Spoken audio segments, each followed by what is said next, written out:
সংসার সুখের হয় রমণীর গুণে, কথাটা কি সত্য? সবাই কমেন্ট করে জানাবেন। আর আমি জানাবো ভিডিওর মধ্যে। দেখতে থাকেন, ভিডিওটি ভালো লাগলে পাশে থাকবেন। আসসালামু আলাইকুম, যে যেখানে আছেন আশা করি সকলেই খুব ভালো আছেন। নতুন একটি ভিডিও নিয়ে আবার আপনাদের মধ্যে হাজির হলাম। নতুন সূর্য ওঠার সাথে সাথে নতুন আরেকটি দিন পেলাম আল্লাহর অশেষ রহমতে। আমার আঘাত ছোট, কিন্তু ক্ষতটা ততটাই গাঢ়।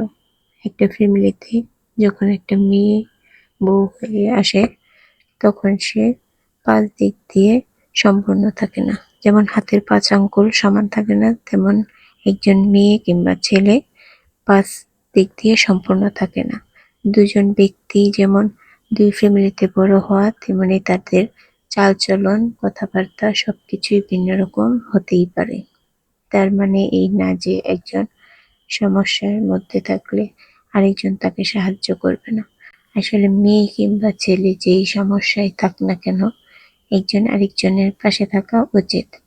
তাতে করে একজন আরেকজনের প্রতি সম্মান এবং ভালোবাসা দুটোই বেড়ে যায়। এই তো সকাল শুরু হয়ে গেল, আর নতুন একটা যুদ্ধ শুরু হয়ে গেল গ্রামের বউদের। আর সকাল হতেই ঘর ঝাড়ু দিয়ে বিছানাপত্র পরিষ্কার করে নিচ্ছি, সাথে সাথে উঠানটাও ঝাড় দিয়ে নিলাম। নতুন বাসা তো, তার জন্য উঠানটা ভালো করে পরিষ্কারও করতে পারি না। আর যেহেতু আমি একটু ব্যথা পেয়েছি, তার জন্য আজকে আর সবটুকু উঠান ঝাড় দেব না। এদিক দিয়ে ফাতিহার আব্বু সকাল সকালে গিয়ে বাজার থেকে কিছু বাজার করে নিয়ে এসেছে। বেল, তারপরে হচ্ছে শসা, লাল শাক, তারপরে হচ্ছে যেটা অনেক ভালো লাগলো ওটা হচ্ছে সাজনা, অনেক ভালো একটি খাবার। আর একটা বড় কাতলা মাছ নিয়ে আসছে। ফাতিহা তা দেখে খুব খুশি হয়েছে।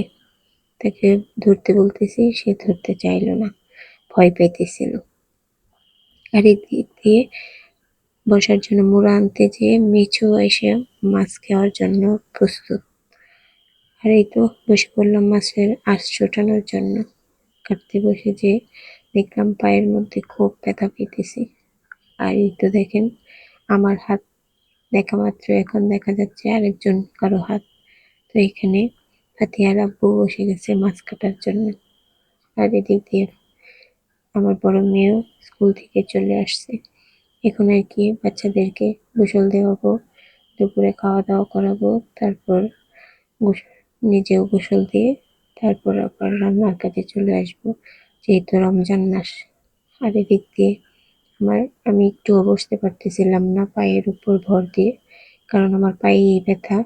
আর এই ব্যথার জন্য আমি সারা শরীরের ভরটা কিন্তু পায়ের মধ্যেই পড়ে, যার জন্য আমার খুব কষ্ট হইতেছিল। ফাতিহার আব্বু বলতেছে, তোমার যেহেতু ব্যথা পেয়েছো, সেহেতু তোমার মাছ কাটার প্রয়োজন নেই, আমি কেটে দিই। তো আলহামদুলিল্লাহ খুব ভালোভাবে সে মাছগুলো কেটে দিয়েছে। নতুন হলেও কিন্তু ভালোই হয়েছে।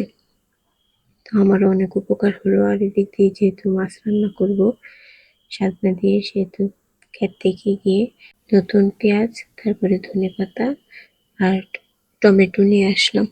আর এই তো সবজি কাটতে বসে গেলাম। খুবই কষ্ট হইতেছিল, তারপরেও করতে হবে, কারণ হচ্ছে বাচ্চা আছে, নিজেরা ইফতার করব, তো রান্না করতেই হবে, রমজান মাস। আর এদিক দিয়ে ফাতিহা সাবরিনের আব্বু আমাকে অনেক সাহায্য করলো, মাছ কেটে দিয়েছে, তারপর মাছ ধুয়ে পরিষ্কার করে দিয়েছে। অনেকেই বলতে পারেন যে হাজবেন্ডকে দিয়ে কাজ করান, আসলে আমি অসুস্থ, তার জন্য সে নিজে থেকেই কাজ করে দিয়েছে। আমাকে একটু সাহায্য করলো যাতে আমার কষ্টটা একটু হলেও কম হয়। আর বিশেষ করেন এতটুকু কাজ করাতে আমার যেরকম শরীরের ব্যথা হালকা হয়ে গেছে, সেরকম মনের ব্যথাটাও হালকা হয়ে গেছে। আমি খুব খুশি হয়েছি মন থেকে। আসলে সবারই এরকম হওয়া উচিত, একজন আরেকজনের বিপদে পাশে থাকা উচিত। আর যেই সমস্যাই হোক না কেন, তাদের সামনে সাফল্য আসবে। আর এই তো সব কাজ শেষ করে এখন চলে আসলাম রান্নার কাজে। ভাত হয়ে গেছে, আর এখন মাছগুলি ভেজে নেব। আর মাছ ভাজার জন্য কড়াইয়ে তেল দিয়ে দিলাম, আর সামান্য লবণও দিয়ে দিয়েছি যাতে না লেগে যায় মাছ কড়াইয়ের গায়ে। আর এখন মাছগুলো ভালো করে লবণ, হলুদ আর সামান্য মরিচ দিয়ে তারপর ভালো করে ২ পিঠ উল্টে পাল্টে ভেজে নেব। আমি মাছগুলি একটু হালকা ভেজে নিয়েছি।